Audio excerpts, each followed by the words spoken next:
I'd like to invite Unity and our panelists to the stage, and I'll let Unity take it from there. Thanks, Lisa. Always one of my favorite times of the year to come see you and come to the Wearable Tech Conference, both here and in New York and Boston. So thank you for bringing together such a great group of innovators and people. This is going to be hopefully really fun. We're going to try to make this interactive. We are going to meet some extraordinary founders. You've already heard from Sam, so we're going to meet 3 other founders and then also talk with an expert before then opening it up to questions. So it's going to be pretty rapid fire. We're going to spend around 3 to 5 minutes per company and then jump right to the Q&A. So to kick things off, we are going to start with Cardiac Care, Amos Ziv. You kick things off for us. Good afternoon, everybody, and thanks for coming. Thank you, Lisa, for inviting me to such a great event. So my name is Amos Ziv. I'm from Israel. I'm the founder and CEO of Cardiac Care. Cardiac Care has developed the world's first non-invasive neuromodulation wearable wristband for actually delivering therapy and treating cardiovascular conditions. We're focused on atrial fibrillation. So atrial fibrillation, each year there's 900,000 newly diagnosed patients with AFib in the US, adding to the already 7 million patients in the US alone. And AFib causes an increased risk of stroke, heart failure, and overall cardiovascular death. And the existing therapeutics are lacking, I should say, or actually lacking good outcomes. These are the drug therapies and the ablation procedures. So there's actually a huge need for additional add-on therapies. Patients with AFib actually suffer from a lot of debilitating symptoms of anxiety, palpitations, fatigue, and reduced quality of life. So basically what we've devised in Cardiac Care is a system that has three parts. It has a continuous heart rate monitor, optical heart rate monitor, a 1-lead electrical ECG, and most importantly, a nerve stimulator that actually delivers therapy to 2 main nerves here, the median nerve and the ulnar nerve, that actually affect the autonomic nervous system. It's called the ANS balance, sympathetic and parasympathetic vagal and stellate ganglia. These are the specific areas. I was asked not to go too much into the science because I only have 5 minutes, so I'll skip that. I will show you 2 slides of Afib precursors. You can see on the left, these are called PACs, premature atrial complexes, or missing heartbeats, which actually precede Afib event. This is what they look before therapy. This is what they look after therapy. You can see the reduction. Again, I'll skip the data. Overall, what you can see in this graph is on the top is the AF recurrence after therapy with drugs. It's called cardioversion. And on the lower dotted line, you can see when we treat patients, we're actually keeping the AF recurrence quite low. Patients are also reporting increases in lifestyle, and in life quality. In general, this wristband, according to our calculations, can save up to 55,000 lives and $2.1 billion in healthcare costs in the US alone. Like I said, it's a closed-loop system. I think we had a bit of discussions yesterday about this. At Cardiac Care, we believe that the future of wearables is shifting, or should be shifting, to therapeutics rather than just data collection. We appreciate data collection, diagnostics, even predictions, but again, therapy is the key. So we're pushing to AI-based detection on the one hand, but most importantly, treatment optimization, where we cover with this closed-loop approach. This last year has been a good year for us in Cardiac Care. We have won a first prize in a startup competition, International Interventional Cardiology, the ICI convention, received government grants from the Israeli government, and had our investments. I'm here in the Silicon Valley because we're looking for partners mainly to launch our clinical FDA program. I visited from the East Coast to Mount Sinai, over here Stanford, UCSF, UCSD, all cardiovascular EP departments, very keen on using this technology in the clinical program. So we're looking for that. As always, we're also fundraising. So in general, I just want to say one last thing. This device will be a standalone device, but we've devised all the electronics to fit into this small box. It could also be attachable to any existing smartwatch or watch at all. So we're very excited about this opportunity, this availability to launch into a market of $7.1 billion with Afib. Thank you. That's perfect. Right on time. This is great. And I saw we have another panelist that just joined us. So we are going to jump right in to Novella Neurotechnologies, founder and CEO Ray Iskander. Ray. Hello, and thanks for being here. I do not have slides, so I'll spare you those slides. We're a Canadian startup, 10 years of research at the University of Waterloo in closed-loop neuromodulation. We've developed our own implants, and we've developed algorithms in seizure detection and prevention in the use of closed-loop neuromodulation in epilepsy. Last year, we spinned off out of university, established here in the Bay Area, city of Alameda, my favorite city here. And what we're trying to do now is, I think we saw yesterday the presentation from Roche saying, neuromodulation is at a tipping point, and we believe in closed-loop neuromodulation. We call it the dynamiceutical age. So we believe it has a lot of potential to treat many different indications there. So we're developing a platform that is geared for non-engineers, non-technologists, data scientists, where they can develop a treatment, validate it, and measure its efficacy, and potentially launch a product based on this closed-loop neuromodulation. Next week, with the help of Crania, a brain research institute in Canada, we're launching the first open source hardware platform for the development of neuromodulation. It has a hardware that's capable of doing animal studies, both two-way communication, wireless communication, and neurostimulation, programming that without the use of any scripting languages or anything, very beautiful interface. And the data collected is collected in a standard which we are very committed to follow. It's called Neuro Data Without Borders. That's a standard format now that's being used for neuromodulation that simplifies data sharing and collaboration among neuroscientists or different groups. And we believe in that collaboration is the key to unlock all the data or the value that's coming out of this of the data being collected. Tons of data is being collected. We're seeing amazing research being done. So we're trying to accelerate discovery of new treatments based on this. We're also partnering with a hospital in Spain. It's called the San Carlos Hospital to investigate the use of closed-loop neuromodulation for treatment of opioid addiction. The basic science behind that, if we can measure the craving that's happening within subjects, can we reward that using electrical signals rather than substances? Remains to be seen. We're very excited about that project. The data's starting to come, and we'll see what happens. Thank you so much. Thank you, Ray.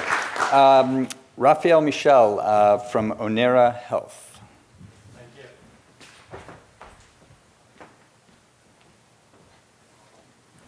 Good morning, everyone.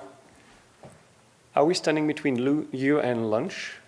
No, okay, good, because we're going to try to keep you entertained. I'm Raphael Michel. I'm a co-founder and CEO of a company called Onera Health.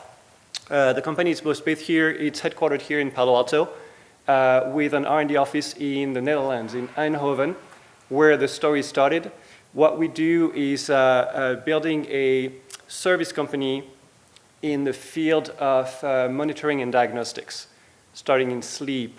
So the way it works is we've developed pretty breakthrough tech, and I got to say we have an unfair competitive advantage, which is that Onera started actually as a spin-off of one of the most prestigious R&D institutes in nanotech and medical wearables called IMEC in Belgium and Netherlands. And so, and they're here today. We're delighted to have them here today. So we are only 3 years old, but we've inherited 15 years of R&D from that group, really amazing group. And what we've developed is a monitoring system that is fully wearable. It's patch-based. It consists of 2 patches. One sticks to the forehead, and one sticks to the chest. And what you get out of that is real-time monitoring of the brain, the heart, the lungs, and then you get oxygen levels as well. And it's interesting because it's a very complete set of biosignals or digital biomarkers that we've turned into a form factor that can be used pretty much anywhere, right? Today, if you look at where you can find this level of biosignal, this number of channels, it's typically in a hospital, in the ICU, or some of those care units, or in a sleep lab, where you have a polysomnography data collection system with all the wires and the belts, and a clunky device that cannot travel, so the patient needs to go to the device cannot go to the patient. We're solving that. So we've miniaturized it. It's 2 wireless patches. It's very simple. The service company is actually as a first market to completely streamline polysomnography or lab-grade sleep tests that can be done in the home by shipping the product directly to the patients in their home based on a prescription from the doctor. So everything we do is medical grade. Then we recover the data, and we have machine learning algorithms that streamline the analysis of the data that is then turned into a report sent back to the doctor. And that's important because if you actually look at the US, there's an estimated 70 million people with a sleep disorder. Half of people with a chronic disease have a sleep disorder, and if that disorder is not treated, that will actually accelerate the development of the chronic disease, increase mortality, complication, hospital admission. So the problem is you have 70 million people with sleep disorder and only 5 million sleep tests being done in the US. So there's a big gap and a big problem with supply. Big demand, but the supply is the brick and mortar industry that is not scalable and very expensive. So we're going to simplify it. We closed a Series A financing that we've announced about a year ago with a couple of investors, venture capitalists, and also Jazz Pharmaceuticals, a pharma company who is a strategic investor. And we're about 25, 26 employees now. We're going to be launching the product early next year, and I'm delighted to be here.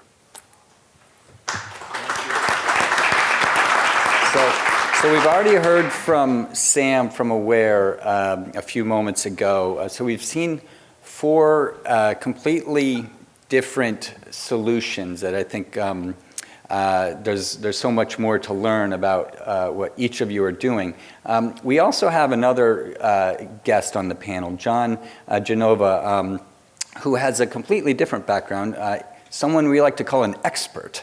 So I thought it would be great to just kick things off, learning a bit about your background, but also maybe getting some overall insights from you. And then what we're going to do is jump into kind of more direct Q&A about these solutions. And everybody start thinking of your questions, because I'm going to open it up to all of us. John?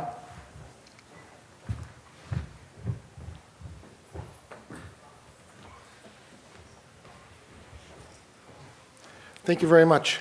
First of all, I'm not an expert by any means. I work with experts, but I'm not one. It's an honor to be on the same panel with these founders. They have a unique challenge ahead of them. They've got vision and opportunity, trying to raise money and trying to get the product out, and they come to people like Cambridge Consultants to help them do that. I'm John Genova. I lead the business development for the U.S. and also the smart implant team for Cambridge Consultants. Tell by my accent, you're probably going to think that Cambridge is Boston, but it's not. Cambridge Consultants is basically based in the UK, came out of Cambridge University 60 years ago this month, so we're celebrating our 60th birthday. But we've grown since then, and we have offices in Boston, San Francisco, Seattle, and Singapore. We're about 1,000 engineers, scientists, mathematicians, basically there to basically help either startups or blue chip companies get over the hurdle or bring their product to market. People say, why come to Cambridge Consultants and so forth? What can we do? Well, we've done a lot over the last 60 years. We've been at the forefront of many of the technology that's out there. We do not compete with our customers. We will not come up with a product and come out there and develop it for somebody. We develop IP or technology for them. In the neuromodulation area, which is near and dear to my heart for smart implants, we developed the first Bluetooth antenna for implantable. We've also developed a way to charge using multiple coils, things like that. So we tackle the technologies. We don't come up with a product and so forth. People come to us and say, can we get to no quickly or get to yes quickly? And that's what we're really good at. So again, it's an honor to be here with these people. Again, by no means an expert, but we are definitely on the edge of technology. Thank you. Very modest. So to kick things off, kick the discussion off, I thought it'd be helpful just to maybe hear from each of you about what you're each most excited about, like maybe something that you're seeing, some innovation that you're doing, some signal that's really making you shiver, so to speak. And then conversely, maybe one of your biggest challenges, something you're really trying to solve. Amos, start with you. So just last week, we had a woman come into a clinic complaining of back pain, but she was also saying she has palpitations. So I won't go into the setting that allowed this, but we put the device on her, and we found that she had Afib. She had to go to the ER, and they told her, well, this is and she didn't know she had Afib. She was asymptomatic. Basically, had just these palpitations, but basically they were telling her, well, you have Afib. These are the meds you need to be taken. It's not going to go away. It's here to stay. It's going to get worse. And if it gets really worse, we'll add some more drugs. And if it does, if that doesn't work, which also happens a lot, we're going to send you to an ablation procedure where we actually go in there with the catheter and try to burn the area, which is creating your. And she was quite shocked and depressed. And we told her, listen, we're commencing this clinical trial in Sheba, one of the big hospitals in Israel in cardiology next week, or next month, I'm sorry, and we may be able to help you delay progress. And in fact, since this is your first discovered bout, we may actually push you back into remission for a long, long, long time. And she was really excited, and she was, she had tears, and so did we. So I think in our space, the ability to actually see patient feedback and possibility, and to give patients hope and hope for a brighter future, that's the thing that kind of most excites us. And the challenge. The challenge that we're confronting is basically, on the one hand, we look like every other consumer wearable tech, but this is a medical device, since we're delivering energy to the body and we're affecting the heart and the brain. So, we know the path. We've outlined the path with our FDA consultant, but going through the regulatory, we need to go through the regulatory path of clinical trials. Again, not the most severe, since it's non-invasive technology. So, going into the clinical route and our FDA pivotal study and, of course, fundraising for the FDA, I guess that's the biggest challenge right now. Fundraising. Ray, how about you? I'm personally very intrigued by the promise of digital therapies compared to traditional drugs, and I'm extremely excited about closing the loop in most of these therapies, new therapies there.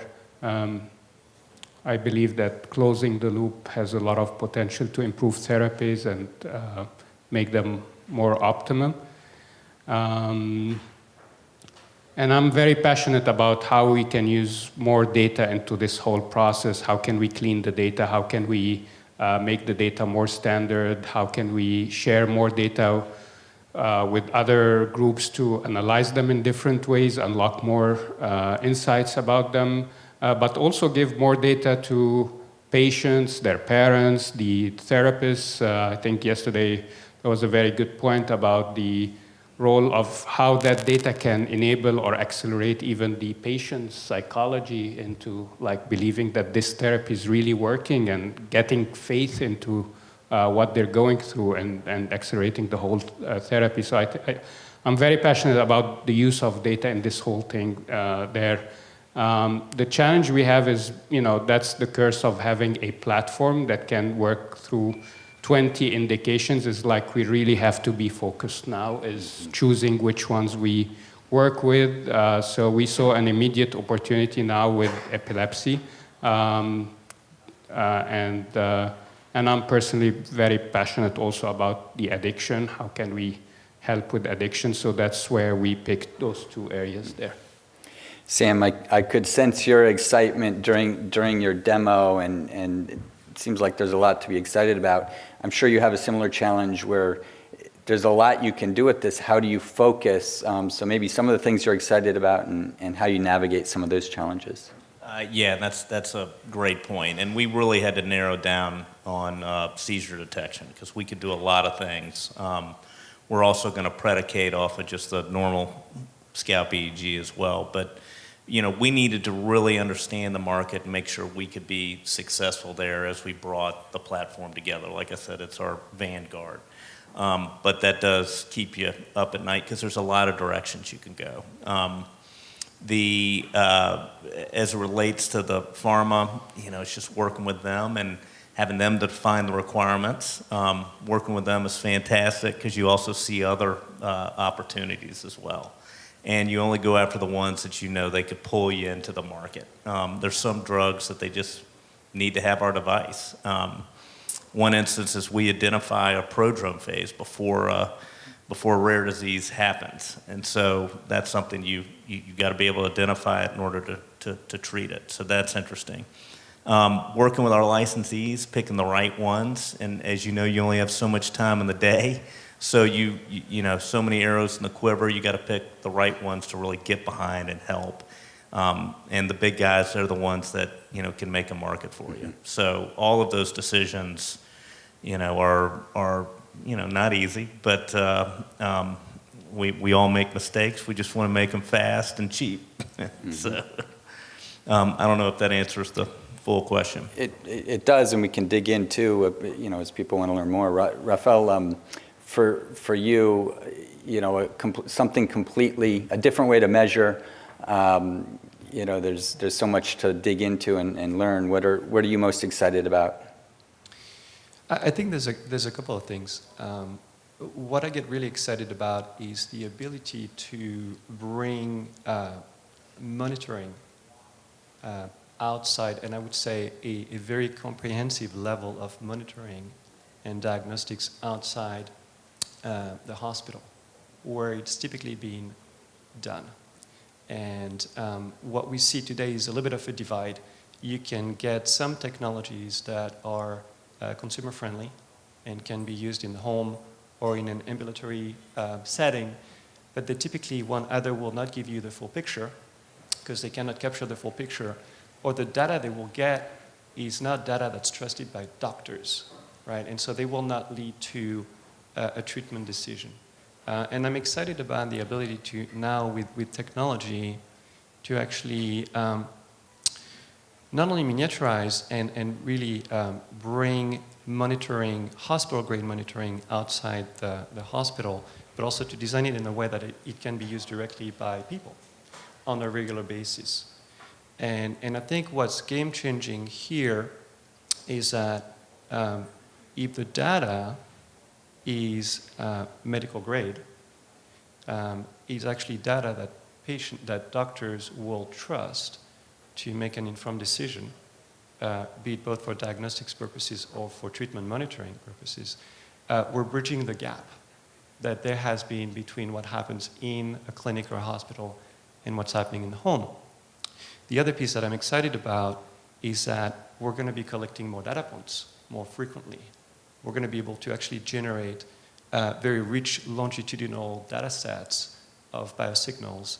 And I think that combined with machine learning, we're going to be in a very unique position to derive predictive models that are not necessarily not just going to help manage an existing condition, but potentially detect it before it starts developing, or even prevent it altogether if we can take action. So I think it's a big paradigm shift there of going from heavy pieces of medical equipment used by specialists and doctors to really lightweight, user-friendly, but still hospital-grade devices that can be used by people on a continuous basis. The challenge is that, and I see it with Onera, I've seen it with my previous company as well, in a different vertical, is that as a startup, you've got to both develop new technology, which is hard because you want to remain medical grade, but you're turning it into something that's used by non-trained people. They're not clinical specialists. They don't have medical training. And that alone is really complicated. But then to really exploit the full potential of the opportunity, you've got to marry that with a new business model. Because then that monitoring takes place in a different way. And so here you are starting a company, usually you pick one, change the product, the market, or the channel, and here you're changing the product and you're redefining the business model. That's more capital intensive. It front loads the risk, but I think it really creates a monster opportunity to ultimately transform healthcare. Yeah. Can you have an example of your patches? Your website shows the chest patch, but not the head patch. And we talk a lot about EEG here. So. Yeah, so I don't have anything with me, but we'll be unveiling that product this summer, actually, at the Sleep Conference. For the first time, and we'll keep adding pictures. The way, what it looks like, so if you can imagine it before you actually sit, we have them at they're in Eindhoven with the R&D team. You have a sticker on your forehead with a little electronic module that can connect and disconnect to that sticker. The sticker has embedded electrodes, and a PPG sensor, SpO2 sensor, and position sensors as well. So we're able to monitor EEG along with EOG, which is eye movement, and EMG, which is muscle activity of the jaw, and then the SpO2 and head position. And the chest patch also has a disposable sticker with embedded electrodes and a disconnectable module. It's fully wireless that can measure full ECG along with respiration, so flow and effort, how much air you're breathing in and out, and how hard your lungs are working using bioimpedance. So we have a very deep knowledge of doing that. Snoring for sleep and torso position as well. So all of that is recorded in real time in time series that we can then analyze with machine learning and detect abnormalities, any abnormalities of those signals. John? So there's 4 completely different solutions here. You've worked with a lot of different companies.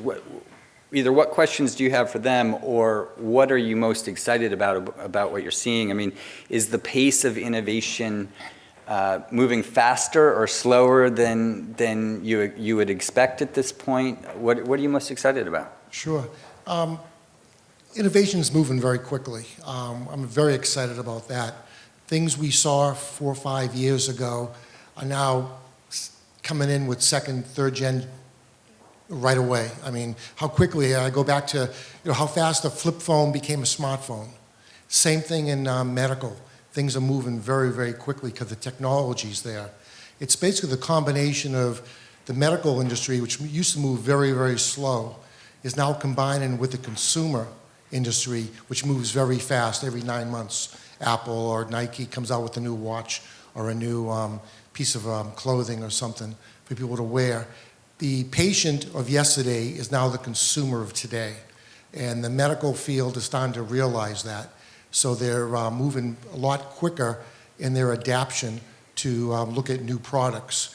At Cambridge, we start about 200 new projects a year, and about half of those are with innovative startups, which is really the cutting edge. Medical companies are more conservative, but the startups is where the action is. And the medical companies look for the startups to basically go out there, take the slings and arrows, and then swoop in and buy either buy them up, the technology, and go there. So I'm excited that things are moving very, very quickly. The challenges I see is when innovative startups come in, they need to keep their focus and exactly what they have. You can overcome financial, engineering challenges, milestones. You can get those, but make sure that your product is marketable, that somebody's going to buy it. That's the key.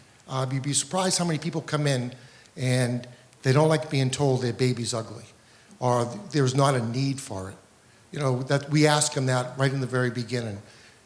Why are you doing this? Before you spend all this money, all this energy, all this time, is there a need for this? And if there is, then go for it. It doesn't have to be revolutionary new product that's going to be the next Velcro type of thing. But if it's going to replace something that's out there and people will buy it, absolutely. But you have to be focused to make sure that there is a market for what you're doing. And that's the biggest challenge I see. That people come in and they're very focused on one area and they don't want to change or be asked questions about it. Great.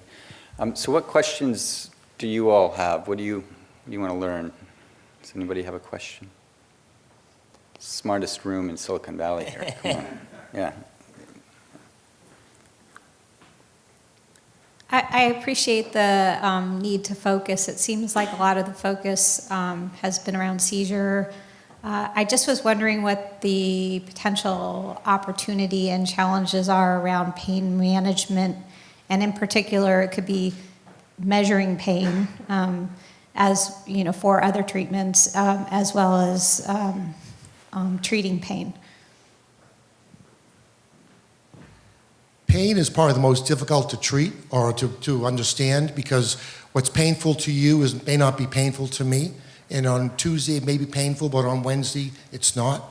So that's probably the most difficult one to get your arms around. But there's a lot of data being collected today that can help with that. But the neuromodulation devices actually allow you to increase dosage as your pain increases or decreases for different types of day. So the technology is, instead of taking a pill, you're basically using neuromodulation stimulation to mask that pain. And it's still in the infancy. We really don't know a lot about we know a lot of how it works and why it works, but why it works on some person and not on another person is still very in the early stages. But the consumer the patient's becoming a consumer. And more, because of that, you'll see more advancements. Raphael, you mentioned new business models. Back here, sorry.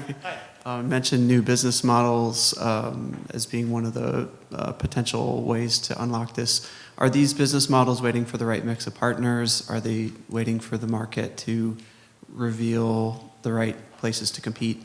Could you just say a little bit more about what kinds of new business models might arise and what they're waiting for? That's a great question.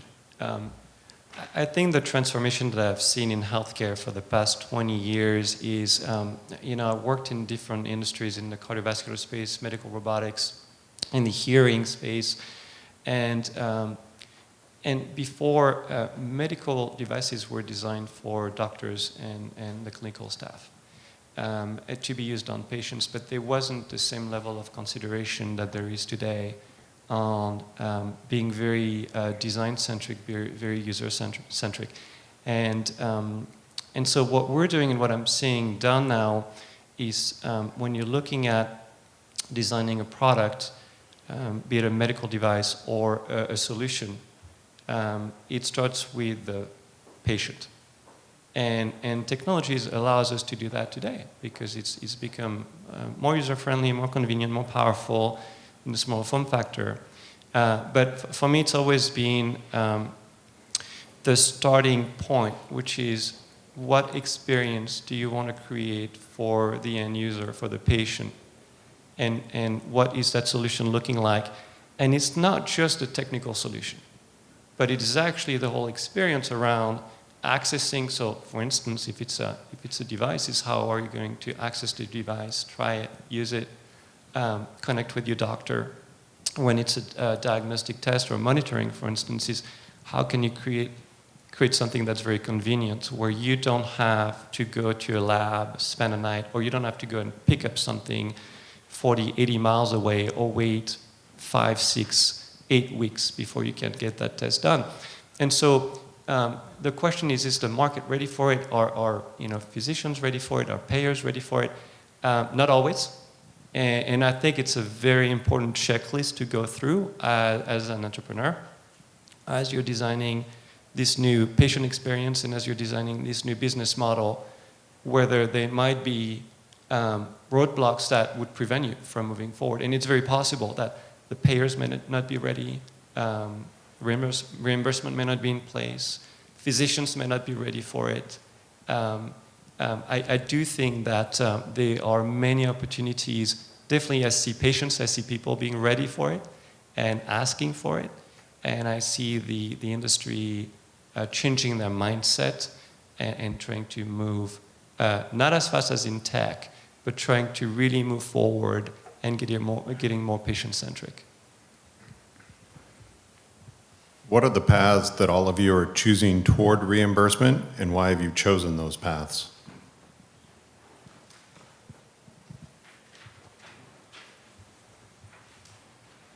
All right, so we've recently completed our, let's say, path identification with one of the consulting agencies. In general, basically, our device is going to be a prescribed device, a physician-prescribed device. And the idea is we're going to be looking into existing codes of vagal nerve stimulation and attach that to the business model. Basically, the device will have, the device cost is going to be about $350. We'll have a $5 monthly service for the app and the AI analysis cost as well. And in general, the idea is to go through the paths of the your endurance medical device that lasts 3 years. basically going through the 80-20 reimbursement path. I'm sure you're aware of. So that's in general where we're going. So I had to spend a whole year last year just trying to learn about the health economics here in the US, and it was a... It was easy, right? And I had to wiggle through that question because we thought we're far from, payers and reimbursement codes, but over the last few weeks, we've made a small tactical acquisition for a wireless EEG headset from Canada, which is certified by Health Canada. So we're planning to bring that here in the US for the epilepsy application. So that remains something that we're still working through. How do we get certified here and how do we bring that to the market? So more on that maybe in a few weeks or months there. Others? We got time for probably one more question. Someone's got one. I'm curious, should more entrepreneurs be focusing on other regions maybe that have a different pathway than going, needing to go through kind of the reimbursement path? Or are you all thinking globally about your solutions? Are you focusing just on the US? How are you all thinking? We got about 3-4 minutes here. Yeah, I think it all has to do, the way we see it is prioritizing. We are definitely targeting the US market as the first market. However, since our device is a platform device, in China, for instance, the CFDA route is very, very different. I don't know, we can complete the whole deal in about 3 months. And I want to say one more thing. The way we're looking at this is